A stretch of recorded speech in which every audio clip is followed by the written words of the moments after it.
નમસ્કાર મિત્રો, આપણે બહુપદી વિશે અભ્યાસ કરતા હતા. એના આપણે બે વિડિયોમાં માહિતી પણ મેળવી હતી.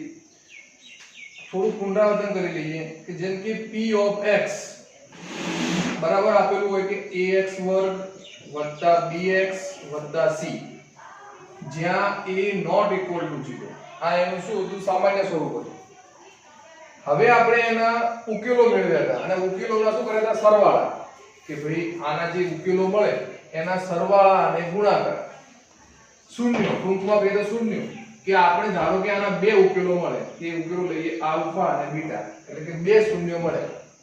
એ બંને શૂન્યોના આપણે સરવાળા કરવા હોય તો આલ્ફા પ્લસ બીટા. તો તમારે સાદી રીતે કરવા હોય તો આપણે પહેલા આનો ઉકેલ મેળવવો પડે, ત્યારબાદ એના શૂન્ય મેળવી પછી સરવાળા કરવા પડે. પરંતુ આપણે ડાયરેક્ટ એના સહગુણકો પરથી આપણે એનો સરવાળો મેળવી શકીએ. તો એનો સરવાળો થશે -b/a. એટલે કે આવી સિમ્પલ બહુપદી આપેલી હોય તો એમાં આ x ના જે સહગુણક છે એ -b અને x2 નો સહગુણક a, એટલે કે -b/a કશું તમે તો તમને શું મળશે? આપેલ બહુપદીના શૂન્યનો સરવાળો મળી જાય. હવે ધારો કે આપણે એ બંનેનો ગુણાકાર કરવો છે આલ્ફા ગુણ્યા બીટા, તો એ પણ મળશે. તો c/a લઈ લો, એટલે કે અચળ પદ ભાગ્યા x2 નો સહગુણક a. એ તમે કરશો એટલે શું મળશે? તમને ડાયરેક્ટ શૂન્યનો ગુણાકાર મળશે. આવો આપણે ગયા વિડિયોમાં અભ્યાસ કર્યા. હવે આપણે જોઈએ કે બહુપદીઓનો ભાગાકાર. બહુપદીઓના ભાગાકાર કેવી રીતે થાય? તો કે સિમ્પલ ઉદાહરણ લઈએ તો કે આપણને px બરાબર એક બહુપદી આપેલી છે 2x² + 3x + 1. આ બહુપદીને આપણે x + 2 વડે ભાગવાની છે. ભાગાકાર એકદમ સિમ્પલ છે. આપણે જે નીચેના ધોરણોમાં ભાગાકાર શીખ્યા હતા એવો ને એવો જ ભાગાકાર છે. તો આપણે ટ્રાય કરીએ કે જુઓ બહુપદી મૂકીએ કે 2x² + 3x + 1. હવે મિત્રો આને શું કહેવામાં આવશે? ભાજ્ય. પછી આને શું કહેવામાં આવે? આના વડે આપણે ભાગવાની છે, એટલે કે ભાજક. અને હવે અહીંયા જે વસ્તુ મળશે આપણને એને શું કહેવામાં આવે? ભાગફળ. અને નીચે જે મળે એને શું કહેવામાં આવે? શેષ. બરાબર? એટલે આવું બનતું હતું કે ભાજ્ય બરાબર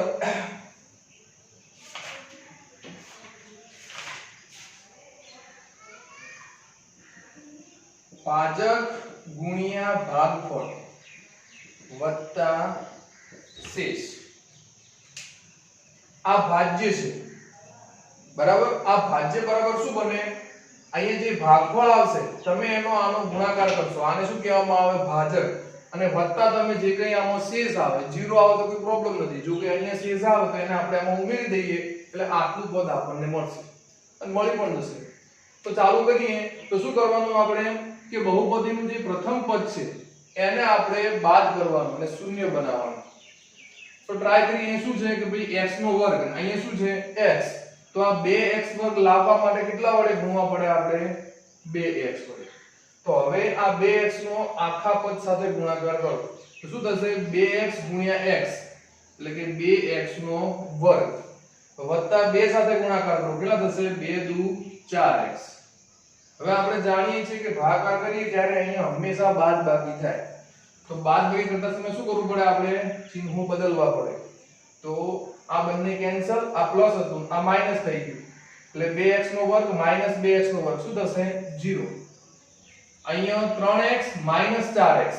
આ ચિહ્ન ધ્યાનમાં લેવાનું નહીં. હવે પછી આ ચિહ્ન ધ્યાનમાં લેવાનું. એટલે 3 માંથી 4 જાય એટલે કેટલા થશે? -x. અને અહીંથી 1 ને નીચે ઉતારો. ફરીથી કરો. હવે આપણે અહીંયા -x લાવવાના છે. અહીંયા શું કેટલા છે? x. તો એ કેટલા વડે ગુણવા પડે? -1 વડે. એટલે કે -1 * x કરો કેટલા થશે? -x. પછી -1 * +2 કેટલા થશે? -2. હવે આની બાદબાકી લઈ લો તો પ્લસ, અહીંયા માઈનસ હતું શું થશે? પ્લસ. અહીંયા માઈનસ હતું અહીંયા શું થશે? પ્લસ. માઈનસ પ્લસ કેન્સલ, એટલે કે આ 0 આવ્યું અને આ કેટલા આવ્યા? 1 ને 2 3. એટલે કે અહીંયા શેષ કેટલી વધી? 3. આને શેષ કહેવામાં આવશે. અને આને શું કહેવામાં આવે? ભાગફળ. આને શું કહેવામાં આવશે? ભાજક. અને આને શું કહેવામાં આવશે? ભાજ્ય. તો તમે આમાં મૂકો 2x નો વર્ગ આ ભાજ્ય છે તો આપણે શું કરીએ? ભાજક ગુણ્યા ભાગફળ કરો એટલે કે 2x - 1 ગુણ્યા x + 2 અને વત્તા શેષ કેટલી આવી? 3. હવે આપણે આનું સાદુરૂપ આપીએ તો જવાબ આપણે આટલો આવવો જોઈએ એટલે કે ભાજ્ય જેટલો જવાબ આવવો જોઈએ. તો જુઓ 2x * x કરો એટલે કેટલા થશે?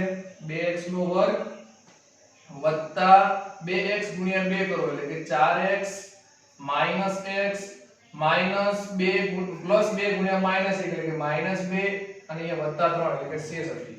તો જવાબ જુઓ 2x નો વર્ગ 4x - x કેટલા થશે? 3x માઈનસ 2 પ્લસ 3 એટલે કે પ્લસ 1. તો જુઓ આપણે ભાજ્ય જેટલું શું આવી ગયું? આપણને જવાબ મળી ગયો. ટૂંકમાં આપણે જે આ જે પ્રોસેસ કરી ભાગાકાર કર્યો એ સાચો છે. ટૂંકમાં તાળો પૂંચી ગયું. બરાબર? આ આપણે શું મેળવ્યું? તાળો મેળવ્યો એનો કે ભાઈ આ ભાગફળ મળ્યું, આ ભાજક અને આ ભાજ્ય. આવી રીતે આપણે ગમે તેટલી બહુપદી આપેલી હોય તો આપણે એના ભાગાકાર કરવાનો. આપણે ધોરણ 8 માં અવયવીકરણ 1 અને અવયવીકરણ 2 પાઠ 2 એમાં આપણે આવી બહુપદી આપેલી હતી અને એના આપણે ભાગ પાડતા હતા, અવયવો પાડતા હતા. આના સીધા અવયવો કે 2x નો વર્ગ + 3x + 1 ના અવયવો પાડો તો એના બે અવયવ મળતા x + 2 અને 2x - 1. તો એ બે માંથી ગમે તે એક વડે આપણને કીધું કે આના વડે તમે ભાગો તો આપણને શું મળશે? બીજો એક અવયવ મળશે. એટલે ટૂંકમાં તમે આ બે નો ગુણાકાર કરશો એટલે તમને શું મળશે? આ બહુપદી મળશે. કહેવાનો મતલબ એટલે કે આ બંને શું કહેવામાં આવે? એના અવયવો કહેવામાં આવશે. બીજું ઉદાહરણ જોઈએ આપણે.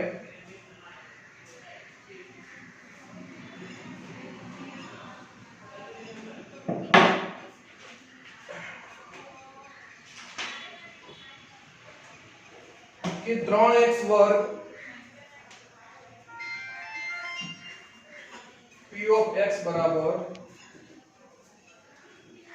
3x નો ઘન વત્તા x સ્ક્વેર વત્તા 2x વત્તા 5 એને આપણે કોના વડે ભાગવાના? એટલે કે g of x લઈએ. કોના વડે ભાગીએ?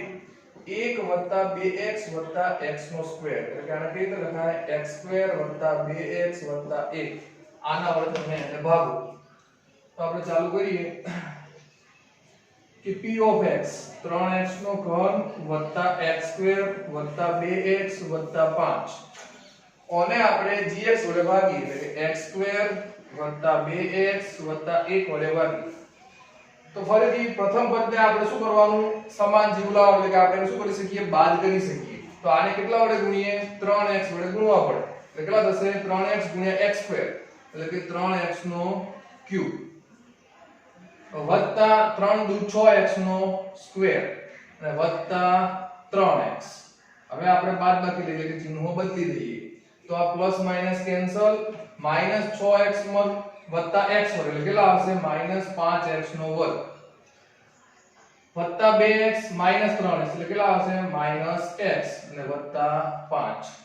હવે આપણે પ્રથમ પદ જોવાનું એને સમાન થાય એના જેટલું પદ બને એટલું આપણે એનો ગુણાકાર કરવાનો. કેટલા વડે ગુણવા પડે? -5 વડે આપણે એને ગુણવા પડે. શું થશે? -5x નો વર્ગ -10x -5 બરાબર. તો હવે જુઓ પ્લસ પ્લસ ને પ્લસ બરાબર. બાદબાકી તમને કે ચિહ્નોની અદલાબદલી થઈ જાય. Minus plus cancel plus 10x માંથી 1x જાય કેટલા વધશે? 9x ને 5 ને 5 10. તો આને શું કહેવામાં આવશે? શેષ. અને આ જે આવ્યું એને શું કહેવામાં આવે? ભાગફળ.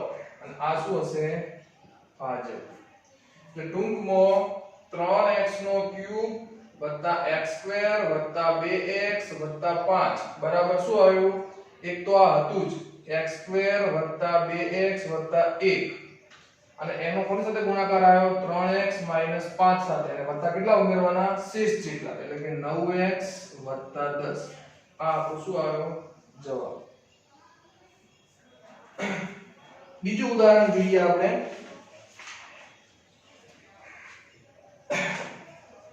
ઉદાહરણ નંબર 8.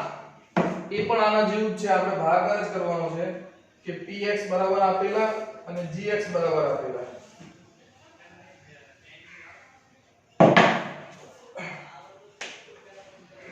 જેમ કે ઉદાહરણ નંબર 8 p of x બરાબર આપેલું 3x નો વર્ગ minus x cube minus 3x વત્તા 5.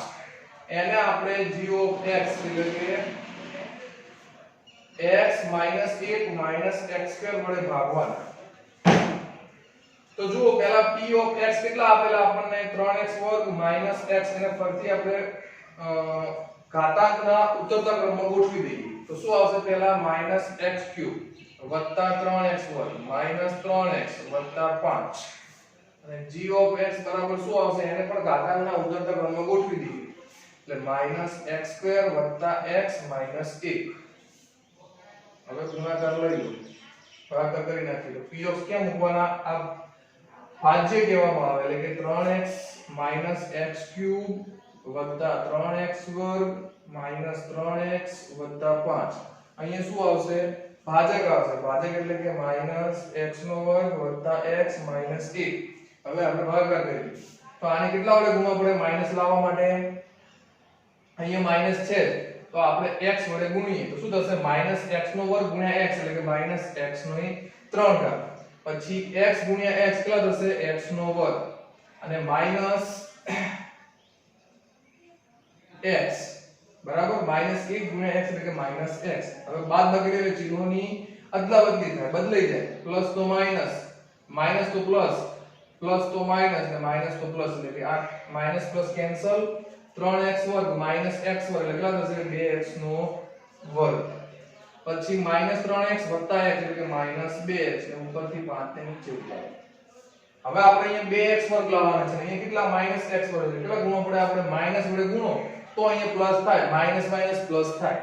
એટલે કે 2x વડે 2 વડે ગુણી દો તો શું થશે? જુઓ, માઈનસ માઈનસ પ્લસ 2x નો વર્ગ માઈનસ 2 ગુણ્યા પ્લસ x એટલે કેટલા થશે? માઈનસ 2x માઈનસ 2 ગુણ્યા માઈનસ 1 એટલે કે પ્લસ 2.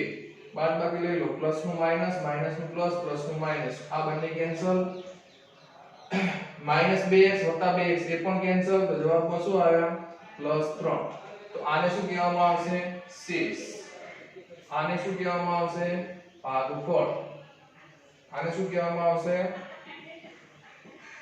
ભાજક. અને આને શું કહેવામાં આવશે? ભાજ્ય. બરાબર. તો આપણને અહીંયા શેષ કેટલી મળી? આ દાખલામાં 3. ભાગફળ કેટલું આવ્યું? x 2. એટલે ટૂંકમાં તમે આ બહુપદીને g of x વડે આ બહુપદી વડે ભાગો તો તમને જવાબમાં ભાગફળમાં શું મળશે? x 2. અથવા બીજી રીતે કહીએ કે x 2 અને આનો તમે ગુણાકાર કરશો તો તમને શું મળશે? p of x મળશે. ટૂંકમાં આના બે અવયવો આપણને મળે. એક તો આપણને આપેલો હતો અને બીજો આપણે ભાગફળ ભાગાકારની રીતે શું કર્યો? શોધ્યો. હવે આપણે જનરલ રીતે બનાવીએ કે p of x આપેલા હોય, બે બહુપદી આપેલી હોય તો આપણને ભાગફળ ભાજ્ય કેવી રીતે મળે? તો સિમ્પલ જોઈએ કે જો px અને g of x એ બે બહુપદીઓ હોય,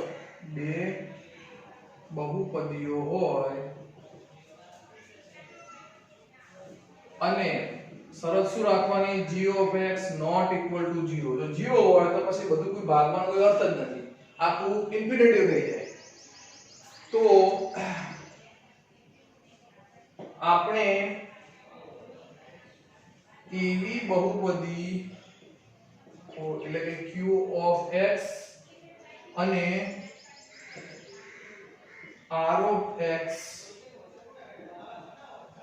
શોધી શકીએ કે જેથી શું થાય? p of x બરાબર આના વડે આપણે ભાગવાનું હતું એટલે કે q of x ગુણ્યા g of x અને વત્તા r of x આવું મળે. એટલે ટૂંકમાં તમે જુઓ આ શું હશે? ભાજ્ય હશે. આ શું હશે? ભાગફળ ગુણ્યા ભાજક અને વત્તા શેષ. આપણે બહુપદીમાં જોતા હતા ને કે અહીંયા જે કઈ બહુપદી આવતી હતી એને શું કહેવામાં આવતું હતું? p of x. આને આપણે જેના વડે ભાગતા હતા એને શું કહેવામાં આવશે? g of x. અને અહીંયા જે કિંમત આવતી હતી એને શું કહેવામાં આવશે? q of x. અને અહીંયા જે શેષ આવે એને શું કહેવામાં આવે? r of x. હવે અહીંયા r of x 0 પણ હોઈ શકે, શેષ 0 પણ હોઈ શકે અને શૂન્યેતર સંખ્યા પણ હોઈ શકે, પરંતુ અહીંયા q of x અને આ g of x એ શૂન્ય હોય નહીં. જો શૂન્ય હોય તો પછી આ બહુપદી મેળવવાનો કોઈ મીનિંગ જ નથી રહેતો. એટલે ટૂંકમાં આવું આપણે બનવું જોઈએ કે p of x બરાબર q of x ગુણ્યા g of x વત્તા r of x. આવી રીતે આપણે તમામ દાખલા ગણવાના અને આનું શું મળે આપણને? એ જવાબો મળી શકે. હવે બીજા દાખલાઓ આપણે નેક્સ્ટ વિડિયોમાં જોઈશું. નમસ્કાર.